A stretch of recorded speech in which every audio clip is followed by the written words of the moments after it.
Ak ste si aj vy v našich uliciach všimli atypický autobus s logom súkromnej českej školy a vaše úvahy sa uberali smerom, že asi od nás váža deti, nemýlili ste sa.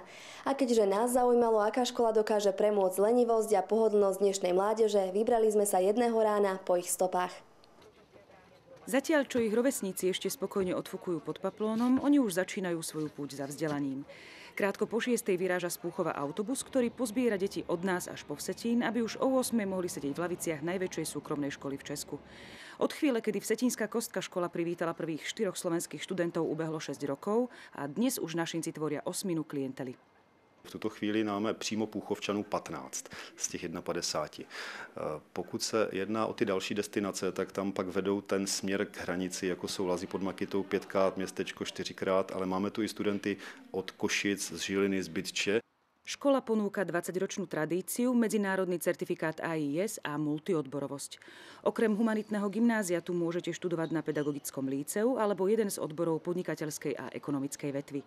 Ako sme zistili, nadštandard v zariadení nie je to jediné, čo zlákalo Púchovčanov za hranice. Prístup k žiakom a menej učenia. Akože neskúša sa a písomky sú častejšie, čiže je toho menej. Je to vlastne iné, je tu iný prístup, vlastne spôsob tej výuky a vlastne akože je to modernejšia škola. Ja som v triede gymnázii 11, takže je to osobitnejšie. Ten nadstandard se snažíme držet i v oblasti učitelského sboru. To znamená, myslím si, že jsme výjimeční v tom, že máme dobré učitele, které učení baví a kteří nesklouzávají do klasické učitelské rutiny. Mladí Púchovčania nešetrili chválou či už na školu alebo učiteľov. Preto sme sa my zaujímali o to, ako sa na škole vodí im. Oni nám tu laťku v té škole nejenom, že drží stejnou, ale někdy i mírně zvětšují. Především se to týká takového toho přístupu ke studiu, kdy oni jsou takový svědomití, nesou si dobrý základ mnohdy z té základní školy.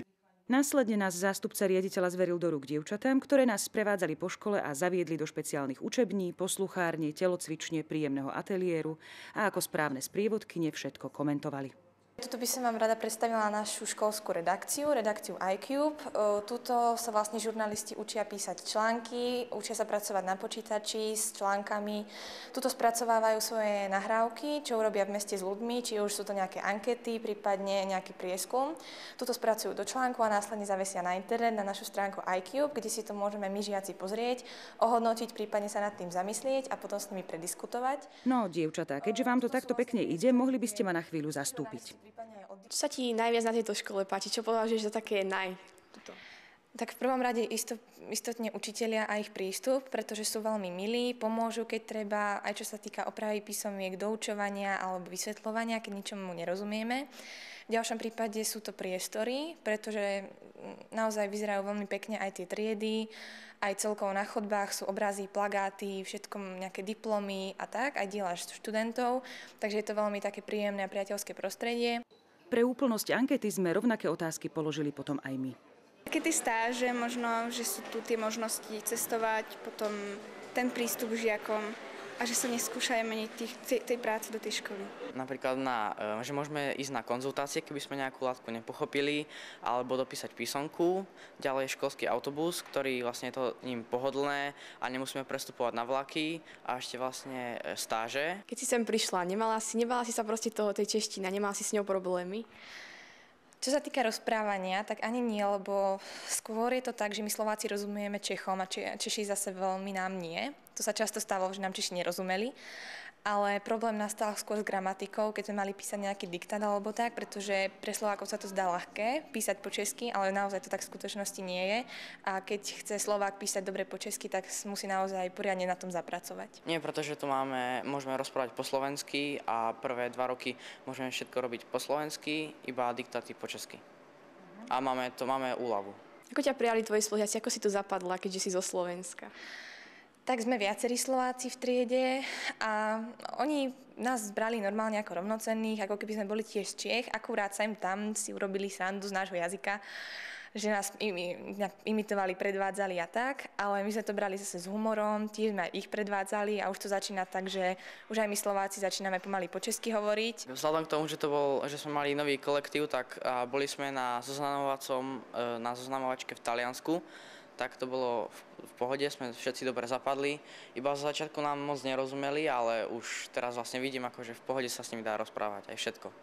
Aby bol vzdelávací proces úplný, mali by byť doňho zapojení aj rodičia.